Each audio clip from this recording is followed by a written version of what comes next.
The following is a Space and Missile Systems Organization television presentation.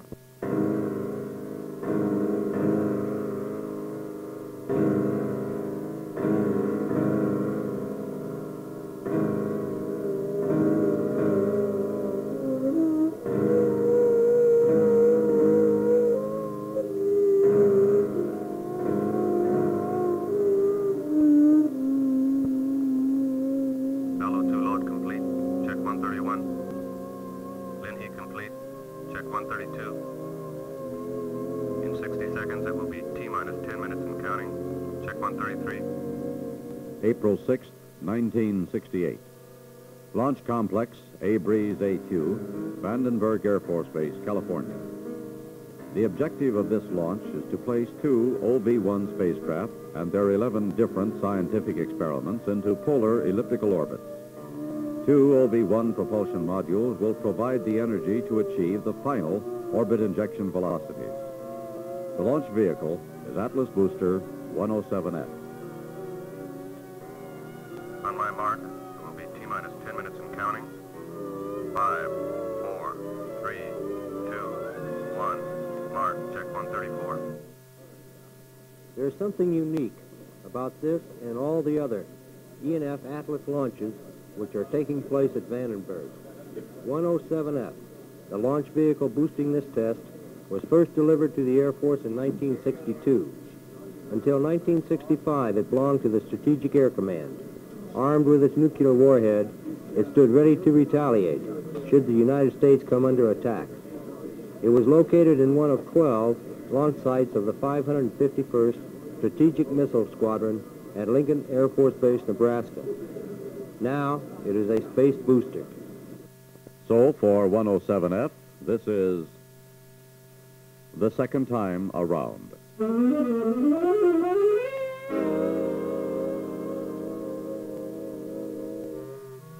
In 1964, SAC retaliatory forces included 6 Series F and 3 Series E Atlas combat-ready squadrons. Series D squadrons, which had provided the free world's first intercontinental ballistic missile retaliatory capability, had been retired from service for approximately 2 years. The E and F series Atlas missiles are nearly identical. The major difference is the method in which they were deployed. E-series missiles were housed in semi-hard horizontal launchers at Fairchild Air Force Base, Washington, Forbes Air Force Base, Kansas, and Warren Air Force Base, Wyoming.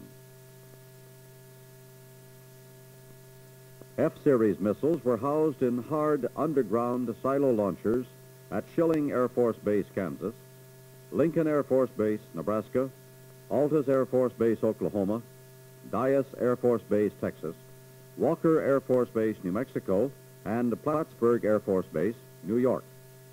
The mission? Stand by on ready alert and launch immediately when SAC sends the order.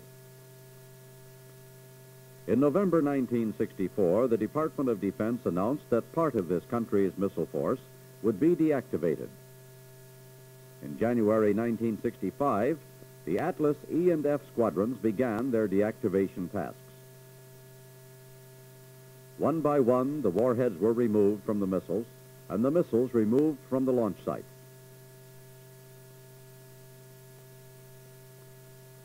The Atlas was not destined for the scrap pile. The Ballistic System Division of AFSC was already planning the future of these Atlas missiles. A modification program would be initiated. Instead of new launch vehicles, deactivated Atlases would be used to flight test advanced ballistic reentry systems, Nike Systems targets, and satellite launchings for the Office of Aerospace Research. A tremendous cost saving was already becoming obvious. BSD and the Air Force Logistics Command entered into a joint agreement. AFLC would transport the missiles to Norton Air Force Base. Here they would store the missiles in an as-is condition and conduct periodic inspection and corrosion control. BSD, which later became part of SAMSO, the Space and Missile Systems Organization, would provide engineering assistance as necessary.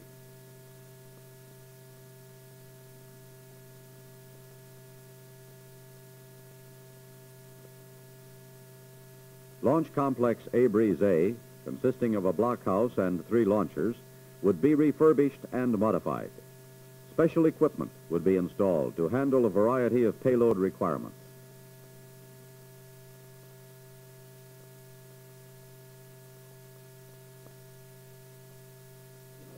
Modification and launch service contracts were awarded to Convair, Rocketdyne, Arma, General Electric, and others to form an industry team from which the integrated modification and launch program would emerge. As planning became fact, the second life cycle of the Atlas missiles began. One by one, the Cold War veterans had been rolled out of dormancy at Norton and back into the docks where they were born at the Convair Division of General Dynamics, San Diego, California. After a thorough shakedown inspection, the Atlas is stripped of most of its major components. Critical items are sent to feeder shops or subcontractors for overhaul and test. If the new mission calls for special welding, the Atlas is moved to Convair's welding facility at Air Force Plant 19.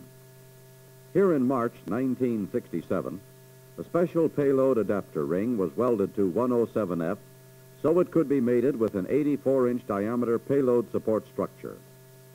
This is a common requirement of many missions.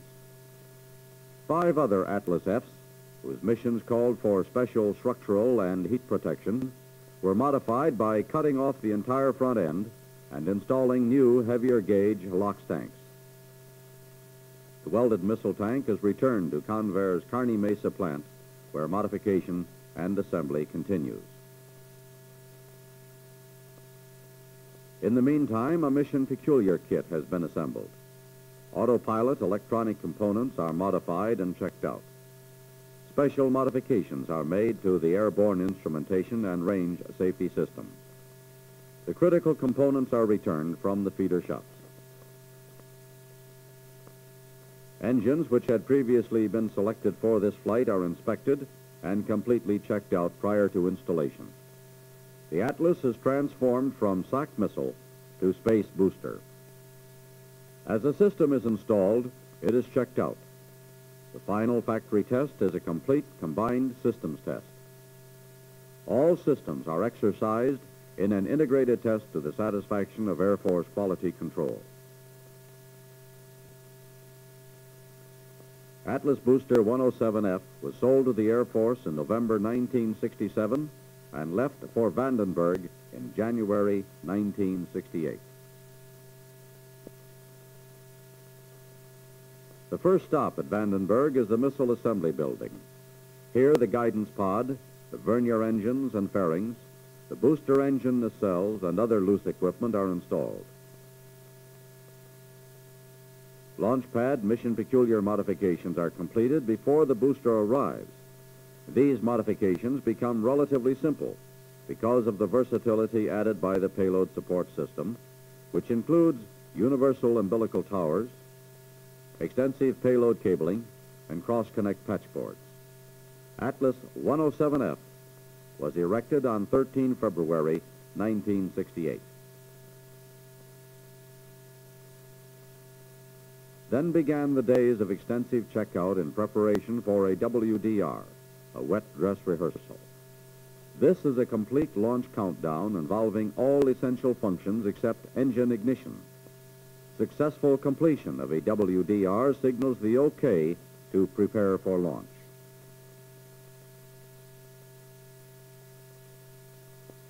All subsystems report.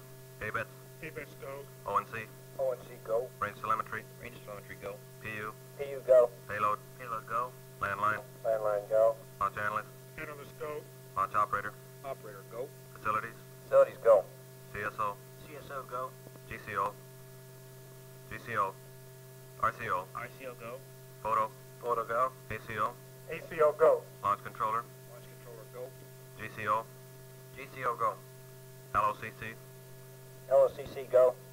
All systems are go. Check 144.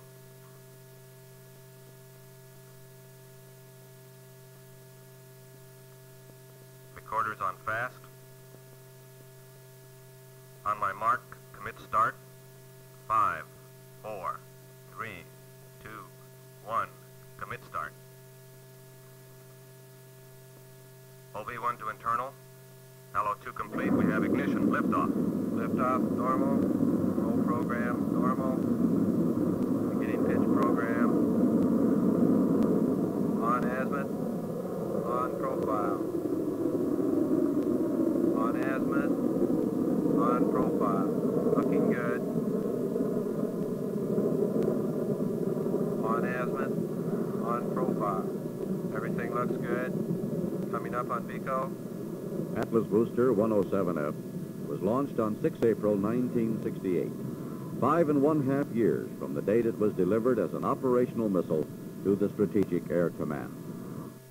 107F was just one of many Atlas F flights that continue to take place from Vandenberg. We learned from launching ex-operational Series D boosters that using Atlases a second time is good business. 26 out of 27 were successful. A similar new launch vehicle would cost us more than twice what we pay for modifying and launching Atlas E and F boosters.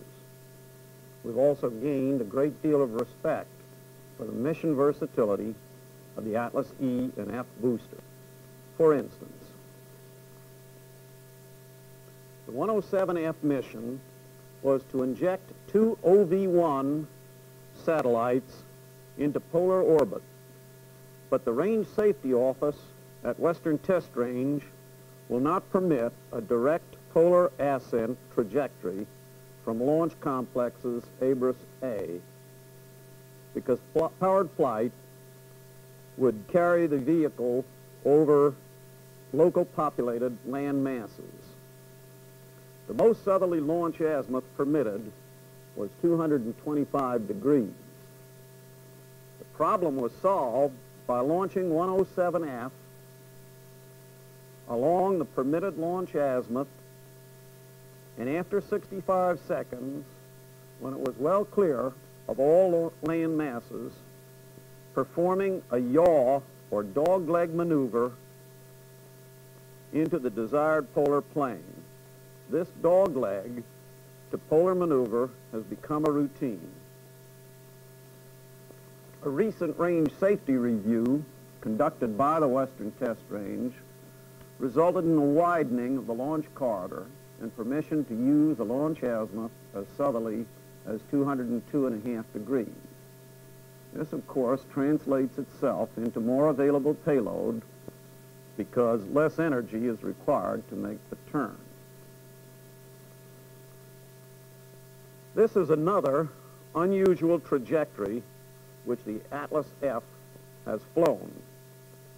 The Atlas was to separate a special developmental payload within the sensible atmosphere at 278,000 feet with a velocity of about 19,500 feet per second. And this was to be done 440 nautical miles downrange.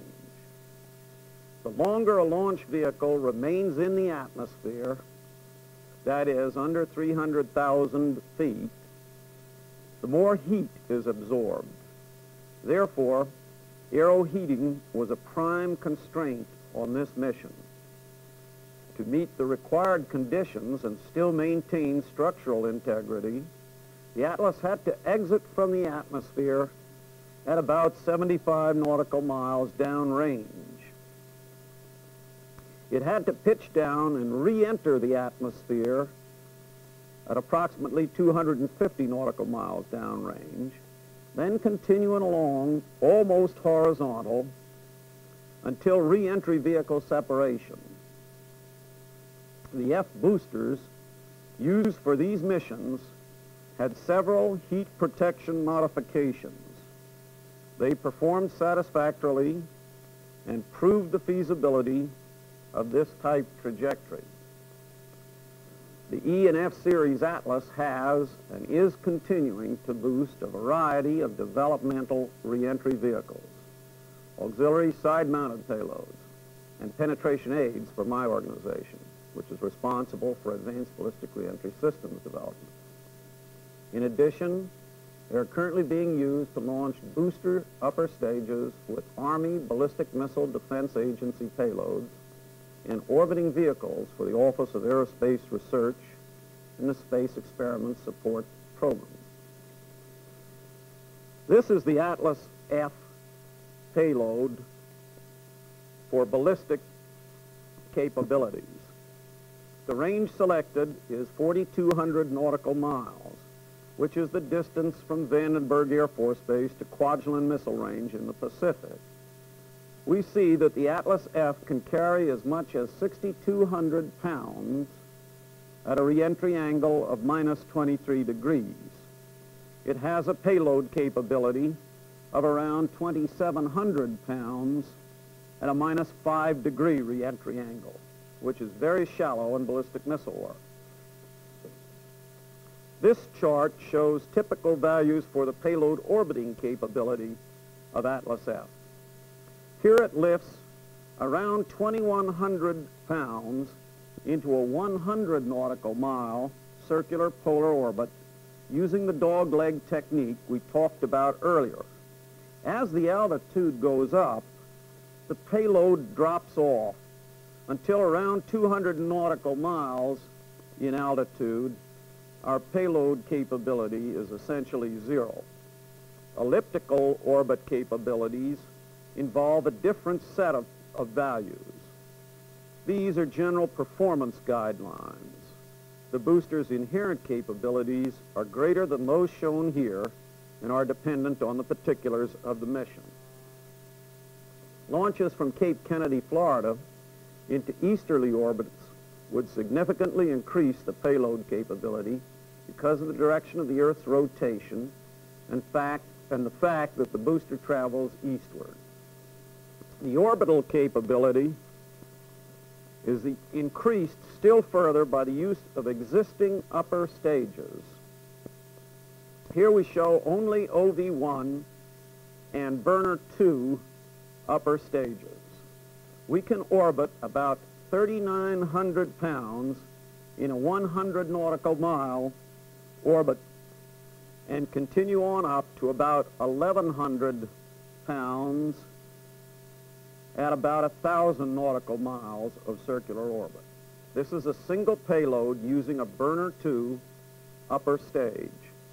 The total OV-1 payload capability can be divided among 2 or 3 vehicles on the same flight, and 2 or 3 different orbits can be achieved at once.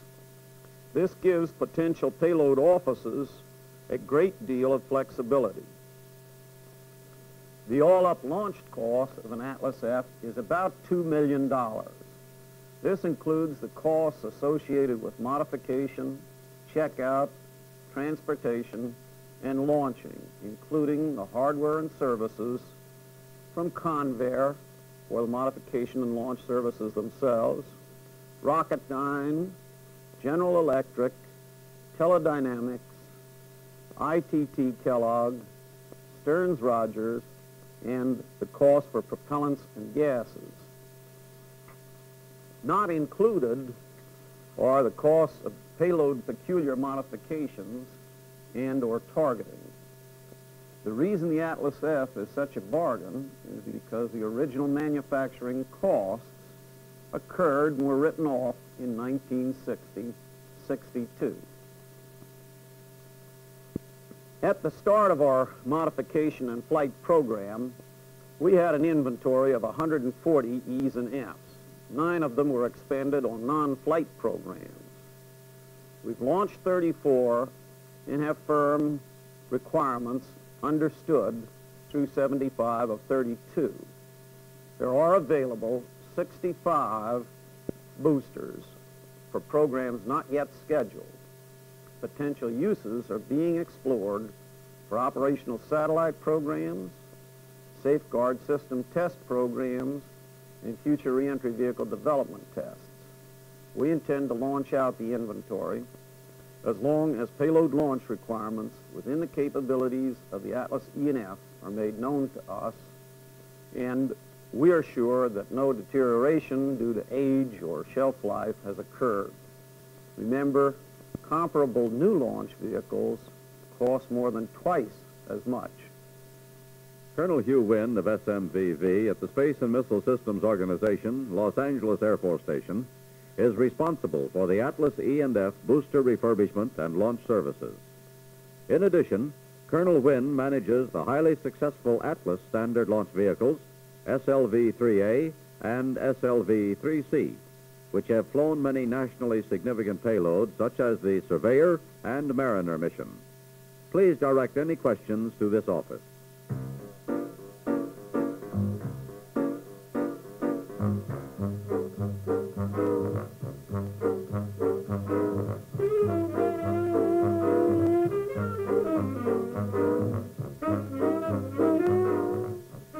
The proceeding has been a Space and Missile Systems Organization television presentation. Produced by Detachment 3, Headquarters, Aerospace Audiovisual Service.